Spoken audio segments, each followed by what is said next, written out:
বাঙালি খানায় সবাইকে স্বাগত জানাই। মাছে ভাতে বাঙালি, বাঙালিরা প্রায় সবই মাছই পছন্দ করে। তাই আজকে আমি এখানে রান্না করলাম শঙ্কর মাছ। তেল মশলার পরিমাণ খুবই সামান্য, মাছের কিন্তু নিজস্ব কোনো গন্ধ থাকবে না। তবে আমি কিভাবে রান্না করলাম চলুন সেটা একবার দেখে নেওয়া। সম্পূর্ণ ভিডিওটি দেখার অনুরোধ রইল। আজকে রান্না করব শঙ্কর মাছ। এখানে আমি 500 গ্রাম শঙ্কর মাছ নিয়ে নিয়েছি। বেশ ভালো করে ধুয়ে রেখেছি। মাছ ধোবার পর বেশ ভালো করে মাছের থেকে জলটা ঝরিয়ে নিতে হবে। এবার শঙ্কর মাছগুলোর গায়ে 1 চামচ নুন, 1 চামচ হলুদ গুঁড়ো আর 1 চামচ কাঁচা সর্ষের তেল বেশ মাছের গায়ে ভালো করে লাগিয়ে নিতে হবে। তো সর্ষের তেলটা এই কারণে দিয়া মাছ ভাজার সময় তা ফেটে গায়ে লাগবে না। আমি সম্পূর্ণ মাছগুলোকে বেশ ভালো করে মাখিয়ে নিয়েছি। 10 মিনিটের জন্য মাছগুলোকে রেস্টে রেখে দেব।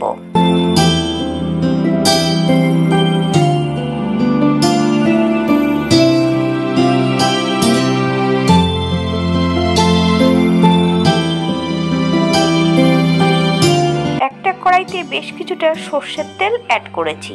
মিডিয়াম সাইজের 3টে পেঁয়াজ বেশ মিহি করে কুচিয়ে নিয়েছি। সম্পূর্ণ পেঁয়াজগুলো তেলে অ্যাড করেছি। বেশ 5 থেকে 7 মিনিটের মতন পেঁয়াজগুলোকে মিডিয়াম আঁচে ভেজে নিতে হবে।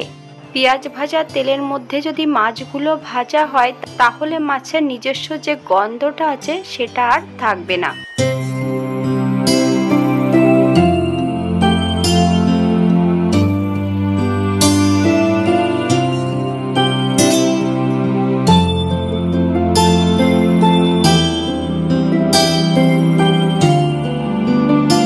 এই পর্যায়ে আমি সম্পূর্ণ পেঁয়াজগুলো তেল থেকে তুলে নেব।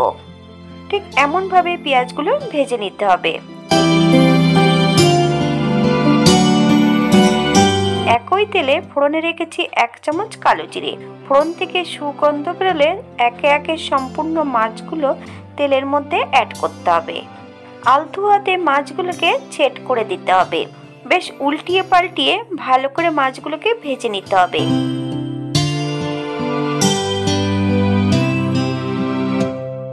এমন নিত্য নতুন রেসিপি পাওয়ার জন্য চ্যানেলটিকে সাবস্ক্রাইব করবেন। পাশে থাকা বেলটি কিন্তু বাজিয়ে দেবেন, নইলে নিত্য নতুন রান্নার নোটিফিকেশন পাবেন না।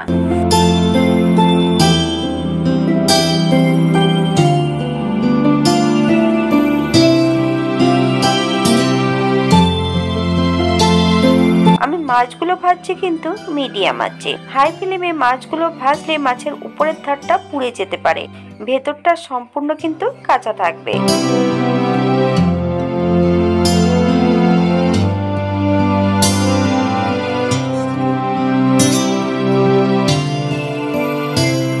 সাত থেকে 8 মিনিটের মতন মাছগুলো ভাজতে সময় নিই।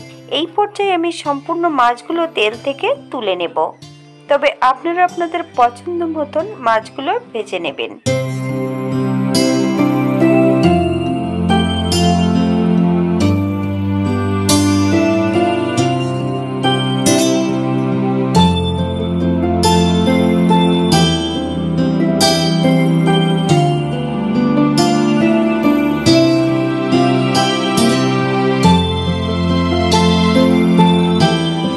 একই তেলে রান্না করব।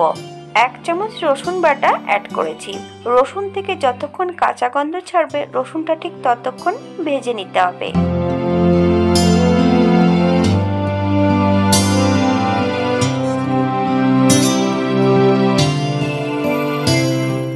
মিডিয়াম সাইজের একটা টমেটোর অর্ধেক আমি দানা ছাড়িয়ে ছোট টুকরো করে অ্যাড করেছি।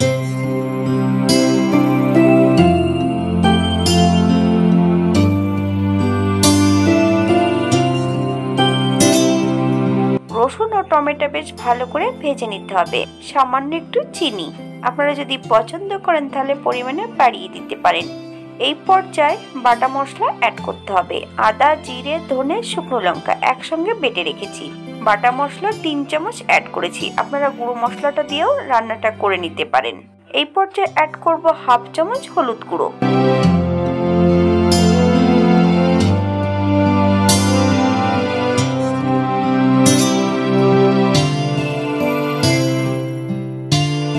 মশলা ধোয়া বাটি থেকে সামান্য একটু জল অ্যাড করব।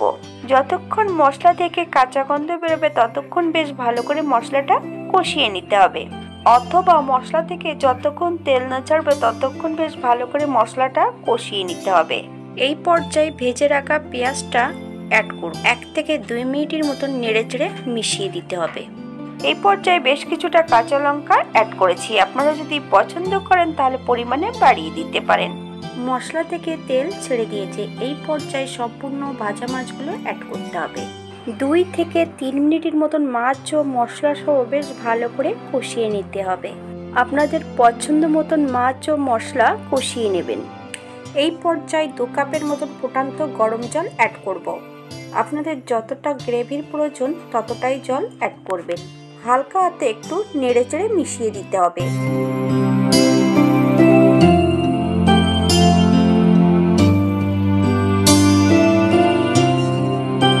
5 থেকে 7 মিনিটের জন্য ঢাকা দিয়ে রেখে দেব, যাতে মাছগুলো একটু সেদ্ধ হয়ে যায়।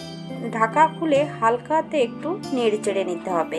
এই পর্যায়ে অ্যাড করব 1 চামচ গরম মশলা বাটা, আপনারা গুঁড়োটাও অ্যাড করতে পারেন। গ্যাসের ফ্লেমটা অফ করে দেব। 5 মিনিটের জন্য স্ট্যান্ডিং টাইম দিতে হবে, তারপর সার্ভ করব।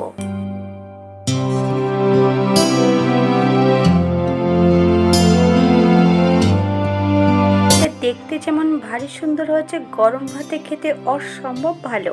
আপনারা বাড়িতে একবার একই পদ্ধতিতে বানিয়ে নেবেন। শঙ্কর মাছ ধোয়ার পদ্ধতি: মাছগুলো একটা পাত্রে রেখে 5 মিনিটের মতন 1 চামচ লেবুর রস দিয়ে ভিজিয়ে রেখে দিতে হবে, অথবা ভিনিগার দিয়ে। তারপর ঠান্ডা জলে 3 থেকে 4 বারের মতন মাছগুলো ধুয়ে নিলে মাছের যে নিজস্ব গন্ধটা আর থাকবে না। আজকের ভিডিওটি এই পর্যন্তই থাক। সবাই সুস্থ থাকবেন, ভালো থাকবেন। অন্যদিন নতুন রেসিপি নিয়ে আপনাদের সামনে আবার আমি হাজির হব। হাতে যদি সময় থাকে একটা লাইক কমেন্ট করবেন। ভিডিওটি ভালো লাগলে শেয়ার করতে ভুলবেন না। ভিডিওটি দেখার জন্য ধন্যবাদ।